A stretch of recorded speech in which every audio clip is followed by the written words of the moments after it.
Hi, welcome back to my channel. இன்றைக்கி நம்ம ஒரு கிளாஸ் பெயிண்டிங் தான் பண்ண போகிறோம். இது கடிகாரத்தோட கண்ணாடி, அது கீழே விழுந்து உடஞ்சிருச்சு. இதை வச்சு இன்றைக்கி ஒரு கிராஃப்ட் பண்ணலாமே தான் எடுத்து வச்சுருக்கேன்.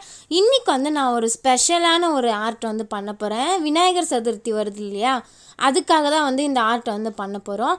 ஃபஸ்ட்டு நான் அப்படியே வரைஞ்சேன். நம்ம இதை கிளாஸில் பெயிண்ட் பண்ணிவிட்டு திரும்பும்போது அது உல்ட்டாவாக மாறிடும்.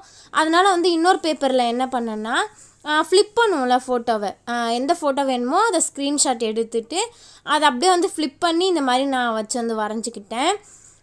உங்களுக்கு ஈஸியாக வரைய நான் ஒரு டெக்னிக் சொல்கிறேன். நீங்கள் எந்த பிக்சர் வரைய போகிறீங்களோ ஃபோனுக்கு மேலே இந்த A4 ஷீட்டை வச்சுட்டு நல்லா பிரைட்னஸை கூட்டி வச்சுருங்க. அதுக்கப்புறம் பார்த்திங்கன்னா உங்களுக்கு அந்த A4 ஷீட்லேயே அச்சு தெரியும். அப்போ நீங்கள் ஈஸியாகவே வரைஞ்சிடலாம். நான் அப்படி தான் இப்போ வரைஞ்சேன். அதனால தான் உங்களுக்கு சொல்கிறேன்.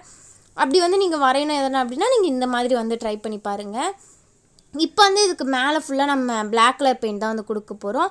அடியில் அந்த பேப்பரை வச்சுட்டு அதுக்கு மேலே நம்மளுடைய கிளாஸை வச்சிட்டோன்னா அதோட அச்சு அப்படியே தெரியும். அதுக்கு மேலே அப்படியே நீட்டாக நம்ம வரைஞ்சி விட்டுடலாம். இந்த ஆர்ட் ரொம்ப ஈஸியாகவே பண்ணிடலாம். இந்த பெயிண்டிங் நானுமே ஃபஸ்ட் டைமில் இப்போ தான் ஒரு கிளாஸில் பண்ணுறேன்.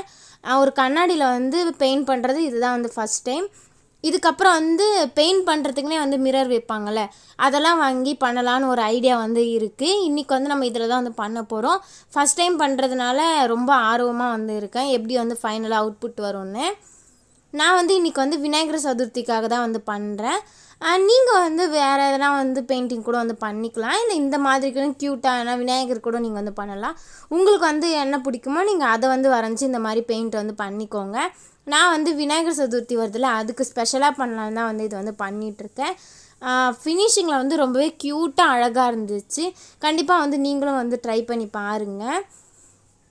இந்த மாதிரி பெயிண்ட் பண்ணும்போது ரொம்பவே ஈஸியாக இருந்துச்சு. பண்ணும்போது இன்னும் நல்லா ஜாலியாக வேறு இருந்துச்சு. பொறுமையாக நான் பார்த்து பண்ணேன். வேறு எதனா கிளாஸில் பட்டுருமான்னு சொல்லிட்டு ரொம்ப பொறுமையாக பண்ணேன். இதுக்கு யூஸ் பண்ணும்போது நல்லா சின்ன ப்ரெஷ்ஷாக இருக்கிற மாதிரி யூஸ் பண்ணிக்கோங்க. அப்போ தான் மற்ற இடத்தெல்லாம் படாமல் நீட்டாக நமக்கு கிடைக்கும். இப்போ நம்ம பெயிண்ட் பண்ணுறோம்ல, இது நல்லா காஞ்சதுக்கப்புறம் இந்த சைட்லேயே நம்ம இன்னுமே பெயிண்ட்லாம் பண்ண போகிறோம். இப்போ இதை நான் காய வச்சு எடுத்துக்கிறேன். இப்போ இது நல்லாவே காஞ்சிருச்சு. இதுக்கு மேலே நான் பெயிண்ட் கொடுக்க போகிறேன். நான் மயில் கலர், பிங்க்கு, அப்புறம் எல்லோ எடுத்து வச்சுருக்கேன். இப்போதைக்கு இந்த கலர் கொடுத்தா நல்லாயிருக்கும்னு தோணுச்சு. இதுக்கு வைலட்லாம் யூஸ் பண்ணலாம், என்கிட்ட இல்லை, இருந்தது காஞ்சிருச்சு. அதனால் இந்த மாதிரி யூஸ் பண்ணிக்கலான்னு சொல்லிட்டு நான் இந்த கலர் எடுத்திருக்கேன். கலர் உங்களுக்கு என்ன கலர் பிடிக்குமோ நீங்கள் அந்த கலர் சூஸ் பண்ணிக்கலாம். நான் இந்த 3 கலர் எடுத்திருக்கேன். இது 3மே மேட்ச் ஆகுமான்னு எனக்கு தெரியல, லாஸ்ட்டாக தான் தெரியும். இப்போ நான் அடித்ததுக்கு மேலே கொஞ்சம் எக்ஸ்ட்ரா மேலேயே அடிச்சுக்கிறேன். நல்லா டார்க்காக அடித்தா தான் பின்னாடி பார்க்கும்போது அழகாக தெரியும். இது கொஞ்சம் தண்ணியாக இருந்த மாதிரி இருந்தது, அந்தளவுக்கு திக்காகவே ஒட்டலை.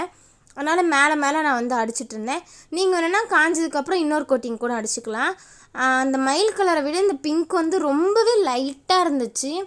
நீங்கள் அடிக்கும் போதே தெரியும், அப்படியே டிரான்ஸ்பரண்ட்டாக இருந்துச்சு. அந்த நம்ம பிளாக்கில் பெயிண்ட் பண்ணியிருக்கோம் பார்த்திங்களா, அது மறையணும். அந்த அளவுக்கு தான் நம்ம கொடுக்கணும்.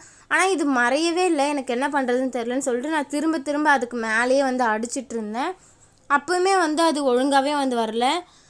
அது மறையவே இல்லை, கடைசி வரைக்குமே அது மறையில்லை. சரின்னு சொல்லிட்டு நான் அப்படியே விட்டுட்டேன். ஃபைனலாக எப்படி இருக்குன்னு பார்க்கலாம். திரும்ப அடிச்சுமே அது மறையில, அதனால் நான் அப்படியே விட்டுட்டேன். ஆனால் எல்லோ சூப்பராக இருந்துச்சு. எல்லோ நல்லா டார்க்காக ப்ரைட்டாக இருக்கிறதுனால அந்த பிளாக் ஓரளவுக்கு நல்லாவே மறைஞ்சது. எனக்கு எல்லோ ரொம்ப பிடிச்சிருந்துச்சு.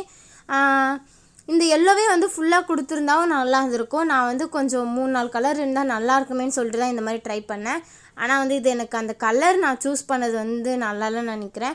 ஃபைனலாக எப்படி இருக்குன்னு நம்ம பார்ப்போம். இது நல்லா இருக்கா இல்லையான்னு சொல்லிட்டு நம்ம ஃபைனலாக பார்ப்போம். இப்போ இதை காய வச்சு எடுத்துடலாம். இப்போ இது நல்லாவே காஞ்சிருச்சு. இதை இப்போ அப்படியே திருப்பி பார்க்கலாம். சூப்பராக இருக்குது. ஆனால் நம்ம கலர் சூஸ் பண்ணது தான் ஒழுங்காக இல்லைன்னு நினைக்கிறேன். ஆனால் பெயிண்டிங் ரொம்பவே அழகாக இருக்குது. கண்டிப்பாக நீங்களும் ட்ரை பண்ணி பாருங்கள். இந்த வீடியோ பிடிச்சிருக்குன்னு நினைக்கிறேன். இந்த வீடியோ பிடிச்சிருந்தா லைக் பண்ணுங்கள், ஷேர் பண்ணுங்கள், மறக்காமல் சப்ஸ்கிரைப்